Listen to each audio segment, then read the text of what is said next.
நடிகர் ராகவா லாரன்ஸ் அவர்களின் மாற்றம் அமைப்பின் மூலம் மாற்றுத்திறனாளிகளின் தேவையை அறிந்து பல்வேறு நலத்திட்ட உதவிகள் செய்து வருகின்றனர்.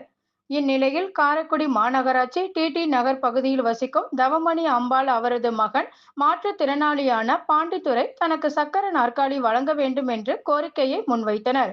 இந்த கோரிக்கையை ஏற்று நடிகர் ராகவா லாரன்ஸ் அவர்களின் மாற்றம் அமைப்பின் மூலம் புதுக்கோட்டை அசோக் பாண்டித்துரைக்கு சக்கர நாற்காலியை வழங்கினார். அவங்க வண்டியை கொடுத்துருக்காங்க. அவங்க கொடுத்ததுக்கு ரொம்ப நன்றி. லாரன்ஸ் தம்பிக்கு ரொம்ப நன்றி. அதுக்கு அவங்க வந்து ரொம்ப சந்தோஷமா இருக்கு. மற்றவங்க என்ன வண்டியை கொடுத்து மிக நன்றியா.